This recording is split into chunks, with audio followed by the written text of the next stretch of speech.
और शायद जिंदगी के आखिरी दिन सबसे बड़ी उपलब्धि ये नहीं कि आपने कितना पैसा कमाया, सबसे बड़ी चीज यही होगी कि इतनी मुश्किल दुनिया में रहने के बावजूद आपने अपनी अच्छाई को जिंदा रखा।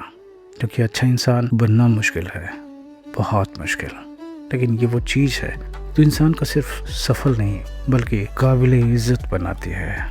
और जब दुनिया आपका बदलने की कोशिश करे तो बस खुद से इतना कहना, मैं दुनिया जैसा नहीं बनूंगा, मैं वैसा इंसान बनूंगा जैसा इंसान मुझे खुद अपने लिए चाहिए।